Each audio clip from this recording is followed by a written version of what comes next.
नमस्कार दोस्तों, मेरा नाम है निखिल। आपका अपने मैक्सो पॉडकास्ट यूट्यूब चैनल पर आप सभी लोगों का स्वागत है।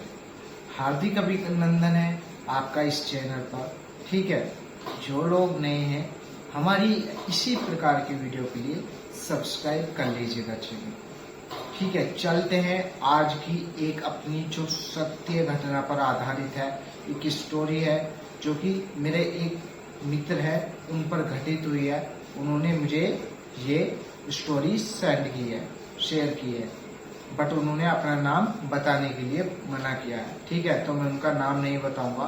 ठीक है, उसकी तरफ से कोई और नाम आपको सजेस्ट कर दूंगा, बट स्टोरी सेम ही रहेगी। ठीक है, तो ये एक लड़का है जिसका नाम रोहन है। ठीक है, तो ये बहुत ही गरीब परिवार का बच्चा था। ठीक है, गरीबी में पैदाइश हुई इनकी। ठीक है, ये गांव पड़ता है हरियाणा की तरफ। ठीक है, हरियाणा के एक छोटे से गांव का एक लड़का था जो कि बहुत ही गरीब परिवार में पैदा हुआ। ठीक है, उसके माता पिता भी बहुत गरीब थे। ठीक है, और बहुत ही मुश्किल से अपने घर का पालन पोषण करते थे। ठीक है, तो फिर जैसे जैसे रोहन बढ़ता गया, ठीक है, उसी प्रकार से उनके खर्चे बढ़ते गए। ठीक है, कॉफी के, किताब के, ठीक है, पढ़ाई के लिखाई के खर्चे बढ़ते चले गए। ठीक है, ऐसे ऐसे को रोहन जो है हमारा, वो 6ठी क्लास में आया, फिर 10वीं में आया, फिर 12वीं में आया। जब उसकी 12th कंप्लीट हो गई तो उसने सोचा कि अब मुझे कुछ बड़ा करना है। वैसे बट वो अपने गरीब परिवार से था, तो उसकी जो कमाई थी माता पिता की, वो सीमित कमाई थी। ठीक है, तो वो अपने माता पिता से कहता है कि पिताजी मुझे कुछ बड़ा करना है पढ़ लिख कर। ठीक है, तो माता पिता का दिल तो इसी प्रकार के होता है कि बच्चा अच्छा कर ले। ठीक है, तो वो अपने बच्चे के लिए फिर उसे समझाते हैं कि चलो हम देखते हैं, जहाँ से भी पैसे इकट्ठे कर लेते हैं। ठीक है, कुछ समय दो हमें, तो हम कुछ करें। ठीक है, तो माता पिता पैसे इधर उधर से ब्याज पे, किसी व्यापारी लोग से ब्याज पे लेते हैं। ठीक है, तो उसे 1 लाख रुपए इकट्ठा करके दे देते हैं लड़के को। ठीक है, तो वो बहुत ही खुश होता है। ठीक है, तो फिर वो दिल्ली चला जाता है अपनी पढ़ाई के लिए, जो आगे की सिविल की जो पढ़ाई होती है। ठीक है, सिविल सर्विसेज की। ठीक है, उसकी पढ़ाई के लिए वो दिल्ली चला जाता है। ठीक है, वो बाहर इतना आया गया था नहीं, तो इसलिए उसे बाहर की कोई जानकारी कभी नहीं थी, और वो दिल्ली पहले कभी गया भी नहीं था। ठीक है, तो वो 100-200 रुपए के ट्रेन के टिकट से वो सीधा दिल्ली चला जाता है। ठीक है, दिल्ली चला जाता है। दिल्ली वो जैसे ही पहुंचता है तो रेलवे स्टेशन पर पहुंचता है। ठीक है, रेलवे स्टेशन पहुंचने के बाद वो जैसे ही रेलवे स्टेशन पर रेल से उतरता है, ट्रेन से उतरने के बाद जैसे ही उतरता है, जब उसका स्टॉप आ जाता है तो वो ट्रेन से उतर जाता है। उतरने के बाद वो इधर उधर देखता है कि कैसा माहौल है यहाँ का। ठीक है, वो देख रहा है कि चारों तरफ कुल्ली है जो सामान उठा रहे हैं, कुछ यात्री है जो जा रहे हैं, आ रहे हैं। ठीक है, वो इन चीजों को देखता है। ठीक है, अब वो वहाँ पर कुछ ऐसे व्यक्ति होते हैं जो कोचिंगों के वो कुछ इंसान ऐसे होते हैं वहाँ पर जो कोचिंगों के लिए बच्चे लाते हैं, जिनका अपना कमीशन बना हुआ होता है कि आप हमें बच्चे ला कर दो, हम आपको 500 रुपये पर बच्चा या 1000 रुपये पर बच्चा या कुछ परसेंटेज होता है, इस तरीके से वो पैसे देते हैं। ठीक है, तो कुछ इस तरीके से सिस्टम चलता है। ठीक है, तो वो इतना जान पहचान उसकी किसी की थी नहीं वहाँ पर। ठीक है, ना ही वो पहले आया हुआ था कभी दिल्ली। ठीक है, तो वो कुछ नहीं जानता था इस बारे में। ठीक है, तो इसी तरीके से वो देखता है, फिर वो उतरता है स्टेशन पर ही। वो देख रहा है, उसे भूख भी लग रही है, पैसे उसके पास बस फीस के लिए थे। ठीक है। अगर वो पैसों को खर्च कर देता तो फीस कभी जमा नहीं कर पाता, ठीक है। और वैसे भी पैसे उसके माता पिता ने वो ब्याज पर बहुत ही कठिन परिश्रम करके दिए थे, ठीक है। तो चलता है, तो उसे एक लड़की आवाज देती है उसे। उस लड़की का नाम है रोहिणी, ठीक है। तो रोहिणी उस लड़के को आवाज देती है, रोहन को, ठीक है। तो रोहन पीछे मुड़कर देखता है।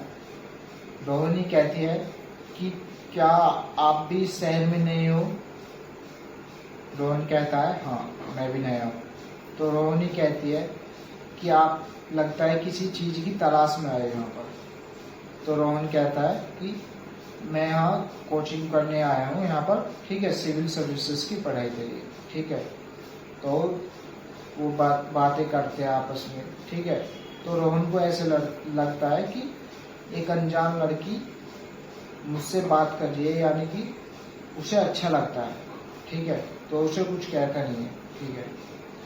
तो लड़की उसे लड़के को कहती है कि यदि तुम यहाँ पर रहना चाहते हो दिल्ली के अंदर, तो मैं तुम्हें एक अच्छी जगह बता दूंगी जहाँ पर तुम्हारा किराया भी नहीं लगेगा और बहुत ही कम किराया लगेगा, बहुत ही कम, ठीक है। और वहाँ पर खाने पीने की, रहने की सब व्यवस्था रहेगी, ठीक है, बहुत ही कम किराए में, मैं जानती हूँ। और साथ ही तुम्हारा कोचिंग भी लगवा दूंगी एक अच्छे इंस्टीट्यूट में, ठीक है, एक कोचिंग सेंटर में तुम्हारा कोचिंग भी लगवा दूंगी, ठीक है। तो चल देता है उसके साथ में, ठीक है।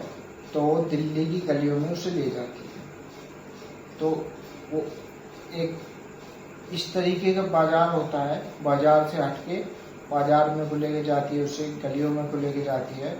तो एक तरीके की अलग ही ऐसी कुछ घर बने हुए हैं जहाँ पर कोई बहुत ही कम लोग रहते हैं और अपने मतलब से मतलब रखते हैं। कोई किसी से कुछ ऐसा मतलब नहीं रखता, न ही किसी को कोई मतलब है किसी से, क्या कोई क्या कर रहा है क्या नहीं कर रहा, किसी को कोई मतलब नहीं है, ठीक है। तो लड़की उसे ले जाती है, ठीक है। तो ले जाने के बाद वो उसे कमरा दिखाती है। कमरा देखता है वो, तो वहाँ पर एक बिस्तर पड़ा है, गद्दे पड़े हैं, ठीक है, बेड शीट है, किचन है ऐसी है, उसमें किचन में हल्के से जाले लगे हुए हैं, ठीक है। वो थोड़ा सा कचरा वगैरह ऐसे बिखरा पड़ा है, ठीक है। तो लड़की उसे कहती है, और वहाँ पर कुछ किताबें भी थी। तो लड़की कहती है कि मेरी एक रूममेट थी, वो इसे खाली कर गई है, अब वो यहाँ पर है नहीं, उसकी पढ़ाई पूरी हो गई, तो तुम इसे यूज कर सकते हो इस कमरे को, ठीक है। ओनर से मैं खुद बात कर लूंगी और तुम्हारी जो बहुत ही कम पैसों में तुम्हारी यहाँ पर व्यवस्था करा दूंगी, ठीक है। तो इस बात को कहती है, ठीक है। तो रोहन भी मान जाता है, ठीक है। रोहन और जो रोहिणी थी उनके, ठीक है, उनकी बातचीत चलती रहती है, कोई दिक्कत नहीं होती, ठीक है। जैसे ही उन्होंने कुछ बातचीत करते हैं तो मेल झोल बनता रहता है, तो कोई उन्हें इशू नहीं होता है, ठीक है। रोहन ने भी हाँ कर दिया, चलो ठीक है, क्योंकि उसके पास भी पैसों की कमी थी और गरीब परिवार से वो वैसे ही था, तो उसे भी लगा कि हाँ अच्छे कम पैसों में अच्छी सुविधा मिल रही है, ठीक है। दिन ऐसे व्यतीत होते हैं। रोहन रोहिणी से कहता है कि आप मेरा कोई कोचिंग सेंटर की बात करो, ठीक है। तो रोहिणी कहती है चलो मैं बात करती हूँ, ठीक है। तो रोहिणी उसे एक दिन तो उसे खाना बना कर दे देती है, ठीक है, और रहने सहने के लिए उसके लिए व्यवस्था कर देती है, ठीक है। तो अगले दिन रोहिणी रोहन को वो एक कोचिंग सेंटर में लेके जाती है, ठीक है। कोचिंग सेंटर में लेके जाती है, वहाँ पर उसकी वो फीस वगैरह के बारे में बात करवा देती है कि आप इंस्टॉलमेंट पे, यानी कि किस्तों के तौर पे भी कुछ पैसे आप जमा कर लो, या कुछ किस्तों के तौर पे भी जमा कर सकते हो, ठीक है। बहुत ही, जहाँ पर फीस थी कोचिंग की 1 लाख रुपए, वहाँ पर उसने ओनली 20,000 रुपये में उसकी बात करा दी थी। तो उसने, रोहन ने जो पार्सल के थ्रू होते हैं जो बचे हुए पैसे 80,000 रुपये अपने माता पिता को भेज दिए थे, ठीक है, क्योंकि उसे पता था कि उन्होंने, उसके माता पिता ने वो पैसे ब्याज पे लिए थे, ठीक है, ताकि उन्हें ब्याज न लगे, ठीक है। तो उसको वो अपने माता पिता से बात कर लेता है, ठीक है। माता पिता को बताता है कि हाँ अच्छी कोचिंग मिलेगी, अच्छी व्यवस्था मिलेगी रहने की, ठीक है। तो कोई इशू नहीं होता है, ठीक है। तो रोहन पढ़ता है, तो 4 घंटे की क्लासेस होती है, ठीक है। तो फिर वापस आ जाता है। घर आने के बाद वो खाना बनाता है, ठीक है। खाना बनाना उसे आता नहीं था, ठीक है। तो वो रोहिणी की मदद से खाना बनवा लेता है 1-2 दिन, ठीक है। फिर उसके बाद रोहिणी कहती है कि अभी तो मैं अपनी पढ़ाई कर रही हूँ, तो तुम भी अपना काम कर दो, ठीक है, कोई बात नहीं, ठीक है। ऐसे ही चलते रहता है, दिन बढ़ते रहते हैं, ठीक है। तो जो रोहन है उसके कोचिंग में कुछ मित्र बन जाते हैं। रोहन का एक मित्र बना है जिसका नाम है मोहित, ठीक है। मोहित जो है वो आपका रोहन से उसकी मित्रता बढ़ती रहती है, ठीक है। और जैसे ही मित्रता बढ़ती रहती है तो उसके बारे में जानता है कि तुम कहाँ से हो। रोहन उसके बारे में जानता है, मोहित उसके बारे में जानता है, तुम कहाँ पर रहते हो, कैसे अपना गुजारा करते हो, कैसे पढ़ते हो, कहाँ से पैसे आते हैं, माता पिता तुम्हारे कैसे हैं, गरीब हैं, अमीर हैं, कैसे हैं, तुम्हारे भाई बहन कैसे कितने हैं, इस तरीके के बारे में जानकारी लेता है। तो रोहन बताता है कि मैं अपनी एक मित्र है जो रोहिणी है, उसके साथ में रहता हूँ, उसने मुझे अपना एक वो दिवाया था, रूम दिवाया था अच्छी तरीके से, और उसने मेरी इस कोचिंग में बात कराई है, ठीक है। तो वो इसी कोचिंग में पढ़ती है, ठीक है। तो मोहित को ये संदेह होता है कि मैं भी डेली कोचिंग में आता हूँ, बट मैंने तो उस लड़की को कभी नहीं देखा।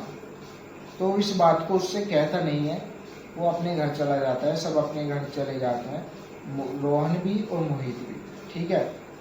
तो अपने घर चले जाते हैं। रात को मोहित सोचता है कि मैंने उस लड़की को कभी कोचिंग में नहीं देखा, और रोहन बता रहा है कि मेरी एक मित्र है जो कोचिंग में भी आती है और जिसने खाने की रहने की व्यवस्था कर रखी है उसकी, ठीक है। जो रोहिणी थी वो मानो इतनी सुंदर थी कि अच्छे से अच्छा लड़का उसकी तरफ मोहित हो जाए, इतनी मनमोहक और सुंदर लड़की थी वो, ठीक है। और सिंपल बिल्कुल ही थी, ठीक है। अच्छे से बात करती थी, सब कुछ था, ठीक है। अच्छा व्यवहार था, ठीक है। तो अगले दिन जो हमारा ये मोहित है, ये अगले दिन रोहन से कहता है कि चलो ऐसा करते हैं, मैं आज तुम्हारे घर चलता हूँ, आज हम भी एक कॉफी पी लेंगे या आपके घर चाय पी लेंगे, ठीक है। तो दोनों दोस्त चल देते हैं, ठीक है। चल देते हैं तो जो रोहन है वो मोहित को ले जा रहा है दिल्ली की गलियों के अंदर। तो वो ले जाते एक मार्केट आती है, मार्केट से आगे को चलते चलते रास्ता वो एक सुनसान सी गली में जा रहा है, जहाँ पर पहले तो लोग रहते थे, लोग अब भी रहते हैं, पर वहाँ पर कुछ घर ऐसे हैं जहाँ पर रूम तो है पर उसके अंदर लोग भी रहते हैं, बट वहाँ कोई किसी से कोई मतलब नहीं रखता, ठीक है। जैसे ही मोहित ने और रोहन ने उस कमरे का दरवाजा खोला जहाँ पर रोहन रहता था, तो अंदर बिल्कुल बेड पर जाले पड़े हुए हैं, सारे घर के अंदर जाले लगे हुए हैं, जहाँ पर किचन के अंदर जहाँ पर उसने खाना बनाया था रोहन ने, वहाँ पर भी जाले लगे हुए हैं। किसी प्रकार का कोई, इतनी बुरी बदबू आ रही है, गंदगी हुई पड़ी है घर के अंदर सब कुछ। तो मोहित कह रहा है कि तुम इस घर के अंदर रह रहे हो? रोहन कह रहा है हाँ, अब से पहले तो बिल्कुल सुंदर था और यहाँ पे ही मैं रहता था, ये बिस्तर पड़ा है, यहाँ पर किताब पड़ी है, यहाँ पर ही मेरी किताब रहती है और यहाँ पर मैं खाना बनाता हूँ। इस तरीके का व्यवहार हो रहा था रोहन का। और वो बता रहा है कि मेरे पास वाले रूम में ही रोहिणी रहती है, ठीक है, और यहाँ पर सभी लोग रहते हैं। तो मोहित को संदेह हुआ, मोहित ने फिर भी उसकी सहायता करी और उसकी सहायता करके वो घर को साफ कराया दोबारा, और उसके कचरा जो है वो बाहर करके, और वो दोनों ने एक एक कप चाय बनाई, चाय पीकर उसे रोहन जो है मोहित को छोड़ने चल दिया, ठीक है। मोहित को छोड़कर आ गया, ठीक है। ऐसी मित्रता बढ़ती रही। तो आज जो है रोहिणी मोहित से मिलने, रोहन से मिलने नहीं आई। ठीक है, तो रोहन को एक कमी महसूस हुई। जब एक लड़का एक लड़की से मिलता है, कुछ बातें होती है, तो एक आदत पड़ जाती है, बट वो लड़की नहीं मिली तो आज वो उदास था। ठीक है, तो अगले दिन रोहिणी सुबह सुबह आती है रोहन के पास। रोहन पूछता है कि आप कल तुम क्यों नहीं आई, कहाँ थी? तो उसने बताया कि मैं अपने मित्र के यहाँ पर, एक सहेली के यहाँ पर थी, तो मैं वहाँ पर पढ़ाई करी थी और रात को वहीं पे खाना खा के वहीं पे सो गई। ठीक है, तो मोहित भी पिछली रात जब वो रोहन से मिलकर गया था, तो उसने रात भर सोचा कि ऐसा क्या है कि यहाँ के लोग जो हैं, जहाँ पर रोहन रहता है वहाँ पर सब लोग अपने अपने काम से काम रखते हैं। कोई किसी तरीके से किसी का कोई बिहेव नहीं है, कोई व्यवहार नहीं करता, कोई किसी से ये नहीं पूछता तुम कौन हो, कैसे हो, क्या हो। ठीक है, और मोहित ऐसे घर में रोहन ऐसे घर में रह रहा था जिस घर में ज्वाले लगे हुए। ऐसा कैसा हो सकता है? और वो जिस लड़की को बता रहा है वो लड़की कोचिंग में आती भी नहीं है और मैंने आज तक उसका नाम भी नहीं सुना, और वो बता रहा है कि वो लड़की आती है, वो सब कुछ है। तो अगले दिन सुबह होती है। ठीक है, तो रोहन से रोहिणी मिलने आई, तो रोहन ने पूछा कि तुम क्यों नहीं आई? तो रोहिणी ने बता दिया कि मैं आज नहीं आई। ठीक है, तो रोहिणी कहती है कि मैं सहेली के घर सो गई थी खाना खाकर, तो मैं आज नहीं आ पाई। ठीक है, तो रोहन ने चलो कोई बात नहीं। ठीक है, तो दोनों बैठकर बातें करने लगे। टाइम ऐसे ही व्यतीत होता गया। फिर कोचिंग का टाइम हो गया, तो रोहन जो है अपने कोचिंग चल गया सुबह के 9 बजे। ठीक है, कोचिंग जाने के बाद वो अपने मित्र मोहित से मिलता है। ठीक है, तो मोहित आज उसे समझाता है कि तुम जहाँ पर रहते हो असल में वो या तो वो चीज वहाँ है नहीं, या तुम किसी चीज के अंदर फंसे हो। यानी कि जहाँ पर तुम रहते हो वहाँ का व्यवहार ऐसा नहीं है, वहाँ पर लोग ऐसे रहते ही नहीं है जहाँ पर तुम रहते हो। वहाँ पर लोग है ही नहीं, क्योंकि मैंने देखा है, मैंने सुना है, मैंने उस जगह के बारे में जानकारी लिखा ली है। वहाँ पर कोई सालों से नहीं रहता जहाँ पर तुम रूम लिए हुए हो। सालों से वहाँ पर जिस कॉलोनी में तुम रहते हो वहाँ पर सालों से कोई नहीं गया। सालों से वहाँ पर रूम बंद है, कमरे बंद हैं। तो रोहन सोच में पड़ जाता है। ठीक है, तो रोहन सोच में पड़ जाता है।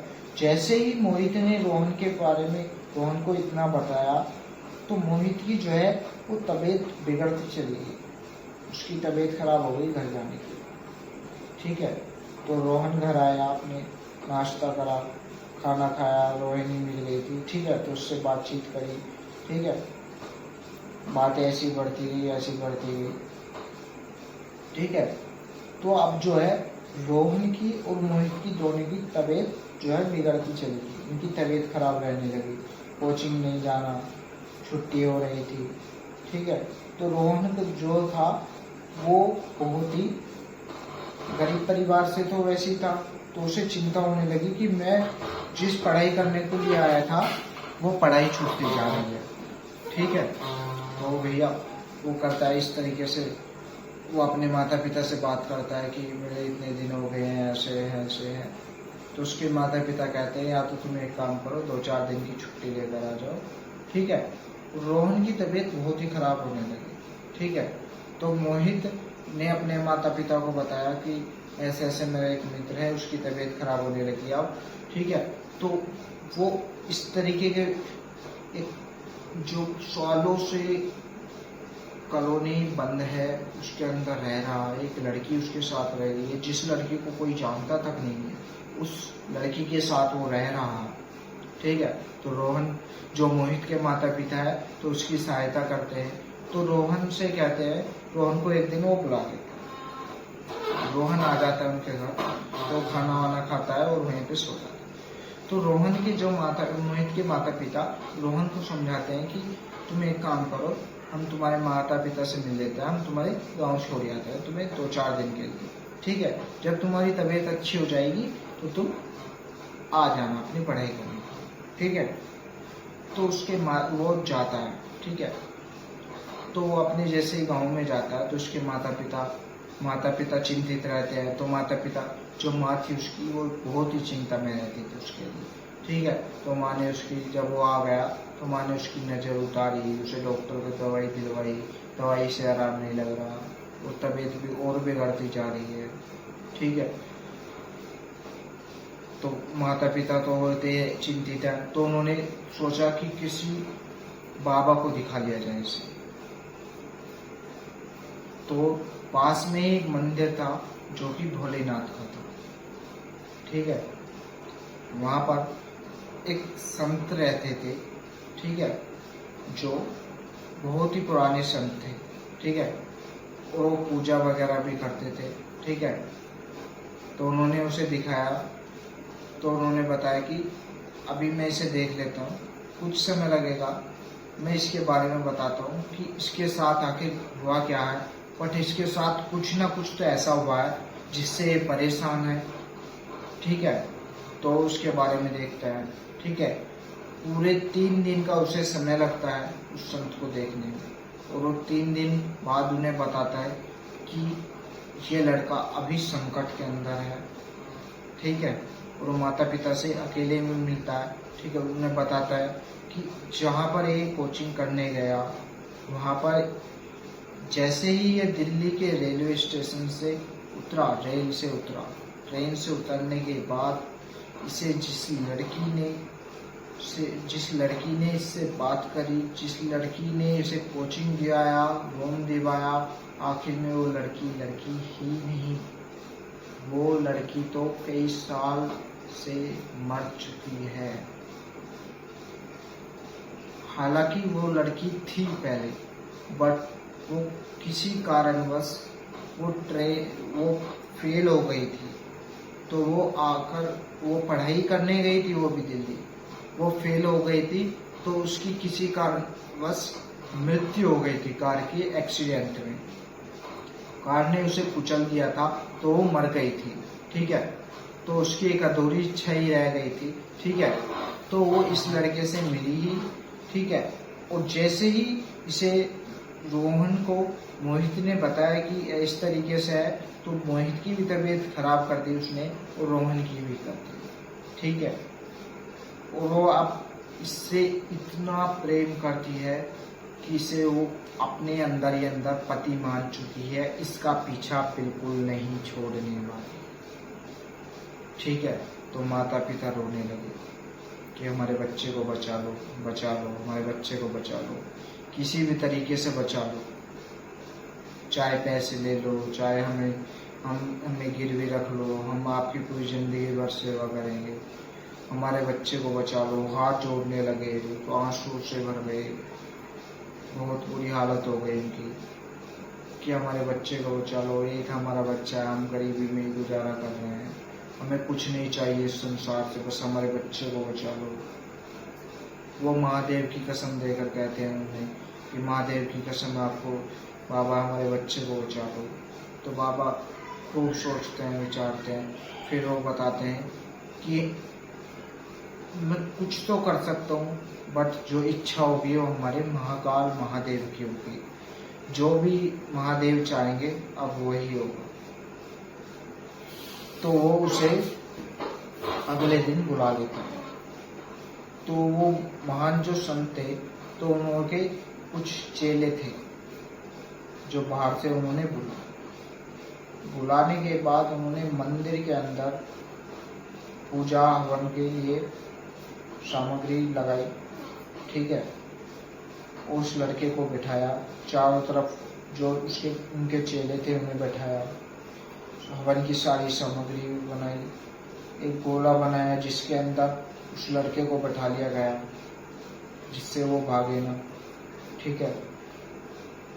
पूजा का समय हुआ, उन्होंने जैसे ही हवन के अंदर आग जलाई, घी डालना शुरू करा, मंत्र पढ़ने शुरू करे, तो लड़के के अंदर से आवाजें आने लगी। और वो आवाजें, लड़का बैठा था बीच के अंदर, बट वो आवाज़ें लड़की की आ रही थी, लड़की की आवाज़ें आ रही थी। वो कह रही थी कि मैं इसे छोड़कर नहीं जाऊंगी, कभी भी नहीं जाऊंगी, मैंने इससे प्रेम किया है, मैं इससे प्यार करती हूँ, मैं सदैव प्रेम करूँगी, मैं कभी नहीं जाऊंगी।